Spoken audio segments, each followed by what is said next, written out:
Hi everyone, I'm Cheryl and welcome to the Sewing Room channel. In a lot of my projects I've used zippers, and so you'll see zippers that look like this, in whether it's a tote bag or a piece of clothing, whatever it is. This is what I usually do. It usually looks something like this. Well, a viewer in the UK asked me about lace zippers. That's what this is right here. I had never heard of them before. I got so excited, I went and looked it up on Amazon, and there they were. So I'm going to show you just how easy it is to put in a lace zipper.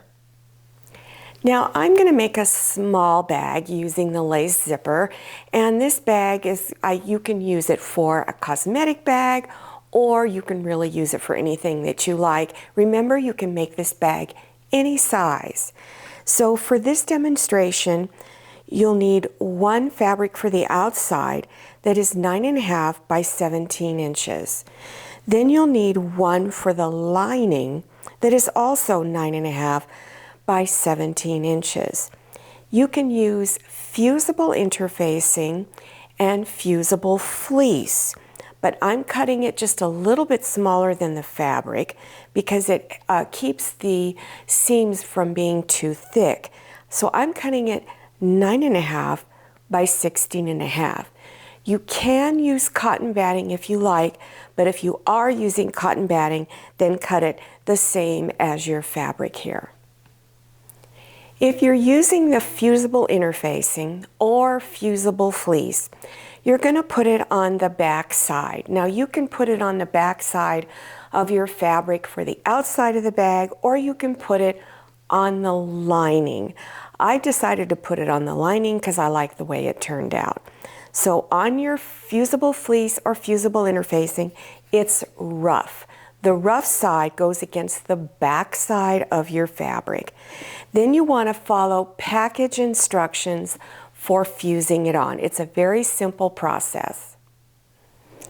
This green and white fabric here is my fabric for the outside of the bag, but I'm looking at the back side of the fabric, the not so pretty side. You want the not so pretty side to be down against your table. Then take your lining fabric and put the pretty side, if it's got a print on it, put the pretty side down against that fabric for the outside of the bag. You've already got your interfacing or fleece fused on. If you're using cotton batting, then just lay it right on top. Then place pins all around all four edges. As you're pinning, you want to decide where you want your opening to be. I'm putting mine near the top, but not right at the top edge. When I have two pins, that means where I want to stop stitching. When I just see one pin, that means this is where I'm going to start. So here's my opening right here. So you're going to stitch a 1/4 inch seam all the way around. Now let me give you a tip on going around a corner. When you get to the corner, which is a 1/4 inch away from this edge, you're going to leave your needle all the way down through the fabric. Lift up your presser foot, then turn your fabric, and then continue stitching. So you're going to stitch around all four sides. After your stitching is all done, then you want to go to all four corners and trim some of the fabric off. You want to leave about 1/8 inch of fabric in your seam that's left over. So I'm just going to go across at a diagonal like that. Then I'm going to cut just a little bit more off the corner and a little more here. Remember, you do it on all four sides. Then you're going to go in through your opening and turn it front side out. Now make sure you go in through your opening and poke all of your corners out. Then go to your ironing board and press this entire piece flat. And then at the opening, you want to fold your edges in and press them flat, and then press again on top. This is the front side of the zipper. You can see the zipper teeth, and it's got a kind of an unusual little zipper pull. But for doing this, you're going to turn it down like this to where you're looking at the back of the zipper. Here is my fabric for the outside of the bag. So I'm going to put the pretty side, the outside, on the back side of the zipper. And I'm going to place it about 1/8 of an inch away from the zipper teeth. You don't want to get it too close to the zipper teeth, because then when you move the zipper pull back and forth, it could get caught in there. So when you're stitching, after you're stitching, see if that zipper pull is smooth to open. I would pin your fabric down to the zipper, and then using a zipper foot, which is a really small, narrow little foot, stitch close to the edge of your fabric all the way across. So this is what it looks like so far on this bag. So this is the outside fabric, and here is the front side of the zipper. Now these lace zippers are really long, so you can use them on a variety of different size of projects. Now here is the back side again. We're looking at the back of the zipper. Take the other end of your fabric and you're going to pin it on the back side. So that I can make sure the other end of the fabric is lining up correctly, I'm just going to bring this down. And I'm going to make sure that this edge is in the same place as the other edge. And then just put one little pin, just to kind of, don't go all the way through your fabric, just go through the top layer and just hold it right there. In fact, I would use 2 pins. Hold it right there so you know you've got it lined up. Now unzip the zipper all the way, and then you're going to turn it to where the inside is now showing. After you've got it pinned on the back side now, again, make sure that the edge of your fabric is not too close to your zipper teeth, and then stitch close to the edge right up along here. Now turn it front side out and make sure your zipper closes easily. You can position the zipper any way you want. So I'm going to show you how to stitch the sides together if you want the zipper right up at the top. You would pin your edges down along the sides and stitch 1/4 of an inch seam all the way down.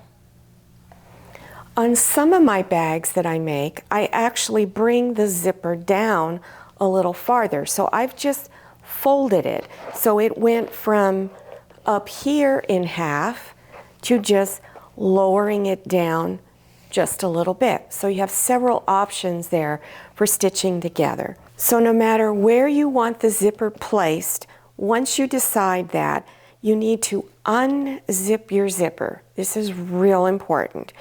Then go ahead and pin your sides down. And then after pinning, stitch 1/4 of an inch seam along the edge. Before we turn it front side out, you're going to trim off the zipper on each side. This is an old rotary cutter blade. This is not a new one. Don't use a new one. Or if you have old scissors, use those. And just go ahead and trim it off on each side. Now turn it front side out. After you've done stitching and you've turned it front side out, then reach back inside and poke all 4 corners out, and then close up the zipper. Now this bag is what I call a flat bag. I'm going to show you real quick how you can turn this into a box bottom bag. So here's your side seam, and you want to just push that side seam down to where it's centered here. So you kind of have this weird little point. Now it all depends on what size of a box bottom you want. I went in about 1 1/4 inch, 1.5 inches, so that I could have it around a 3-inch wide box bottom. If you want just a narrow one, go in 1 inch, 3/4 of an inch. If you want a large one, go in 4 inches. And then you just stitch straight across and make sure you back stitch. And then you do it on the other side. So right now, it looks like this when you're done. You can, if you want, trim this off and then do an overcast or zigzag stitch along the raw edge. Then when you're done, you just turn it front side out. If you're interested in where you can find lace zippers, I went to Amazon. They've got everything there. And they have this large economy bag of zippers and a variety of colors in it.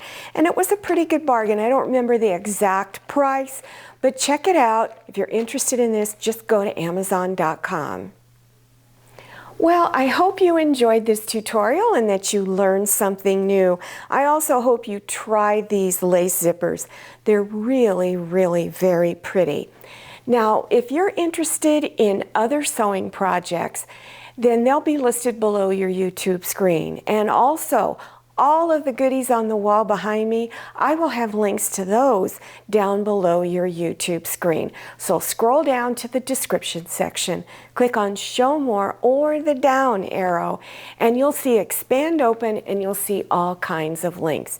Also, don't forget to follow me on Instagram and check out my Facebook page. Thank you so much for watching.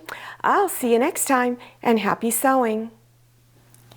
If you like the Sewing Room channel, one of the best ways to show your support is to subscribe by clicking on that red subscribe button and give this video a thumbs up. And don't forget to click on share to share this video with your friends. And make sure you click on the bell so you receive notifications for all my new videos.